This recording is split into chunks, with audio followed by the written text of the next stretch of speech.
Warning, this is a movie discussion as well as a movie review, but mostly a discussion, so there's lots of spoilers here. The Belko experiment. The premise here is simple: kill or be dead. It's a recycled idea, nothing new here. This is just a different environment. I don't know the first movie to do it. Some of the more recent popular ones, there's Battle Royale and the Hunger Games. There's tons more where that came from. Um, and you have these same characters in all of these forced kill or be killed movies.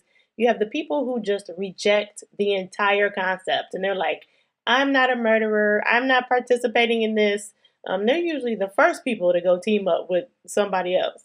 Then you have the people who are trying to beat the system so they can like take the game down altogether just so everyone can survive.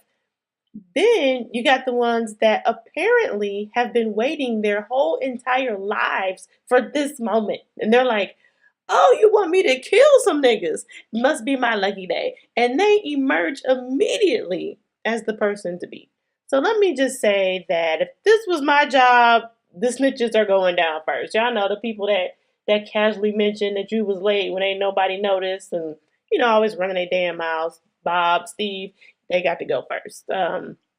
So in the Belko experiment, all these people they show up to work. They're American. Their office is in Colombia, and something's just not quite right today.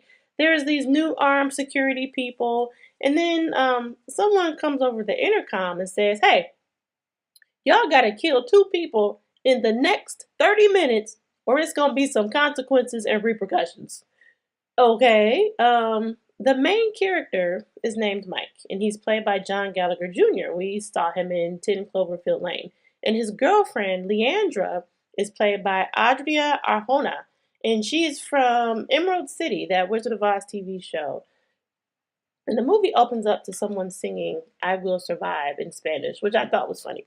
Um, I want to jump right into the dislikes though. My number one dislike is that this film didn't deviate much from your typical kill or be killed formula. The places where it did deviate, it didn't make a whole lot of sense to me. Like, for example, the last round or whatever, they're like, oh, the person with the most kills wins. Excuse me? They didn't let this one dude kill every damn body. The count should have started the fuck over. It came down to the last man standing. Anyway, I didn't think that was fair. I didn't get it. But um, anyway, my next dislike, Mike, he started really getting on my nerves enough that I think I need to mention this. Just the minute he tried to hang that banner up outside, when he was clearly told what the consequences would be, dude, they have your life on a fucking switch. Like that's all I was thinking. Like, quit being a dumbass. He was just starting to really get on my nerves. And then the high guy, I think his name was Marty. I don't know. He was also starting to get on my nerves. Just his overly cliche behavior. I've been high enough times in my day to know that certain situations will sober your ass up.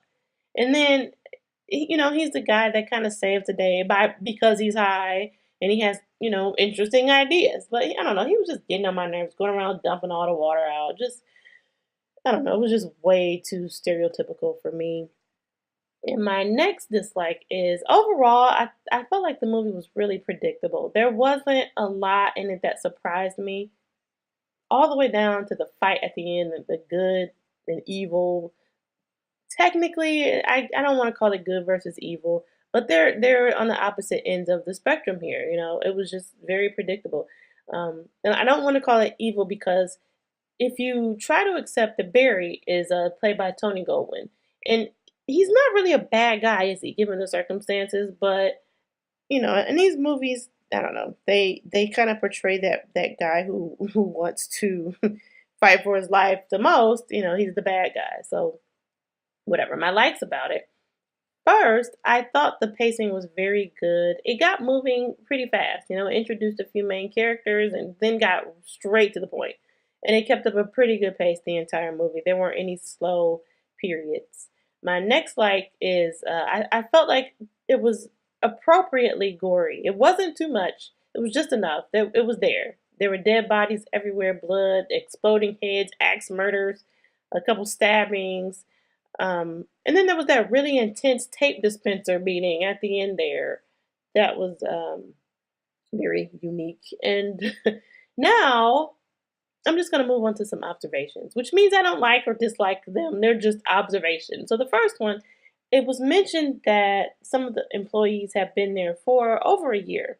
I found it strange that it was Danielle or Danny. It was her first day. I don't know, maybe that was intentional. You find out that they're studying human behavior. So maybe they're studying what happens to the new chick. I would imagine she probably usually gets it first. I don't know. I also found it funny, again, this is just an observation, that all the people who advocated murder, like off rip, like they didn't have to think real hard about it, like Barry and Leandria, the rest of the group was like, oh, so y'all just want to kill people? And they'd be like, no, that's not what I'm saying. Bitch, please, that's exactly what you're saying. Like, they tried to sugarcoat that shit. Like, we're just doing what's best for the group. How the fuck I'm gonna be dead and that's best for the group? I guess it is best for the people that's still alive. And Barry was like, don't panic. You're panicking. But he was the first one trying to break in the weapons closet and kill every damn body. And my next observation, Evan, the black guy. Don't ever give up your weapon in a building full of white men trying to murder people. That doesn't require much elaboration. Just don't even give it to the supposed good guy. I knew he was dead as soon as Mike ended up with his gun. Danny, remember Danny? Man, she was cool. She wasn't trying to just save herself. She was trying to save everybody. She cut out the lights. You know, everybody was rooting for her. And then her life came to the most abrupt of stops. And that hurt. You witnessed her will to survive, but not at the expense of others, you know. She probably wasn't the best at hide and seek when she was a kid. She really should have known better than to hop on that elevator. Come on. The last time she came out into the open, she walked into a mass execution.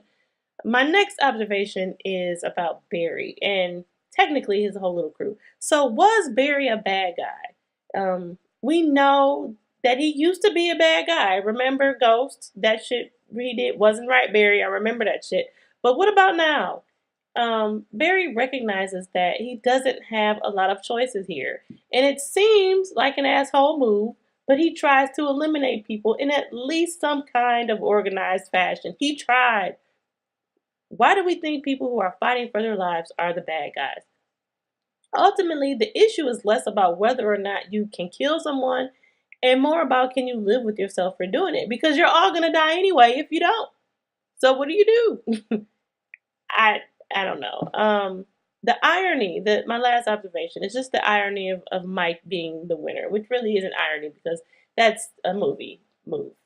Like I said, a lot of this was pretty predictable. You know, he was like the leader of the guys who wanted everyone to live, and you know, um, so I was a little on the fence about this movie. On one hand, I was entertained. On the other, it wasn't anything spectacular. I gave it a 6.5 out of 10. So let me know, what you think. Comment. Follow me on Twitter at MovieBuffChick1. That's the number one. Subscribe. Just check me out.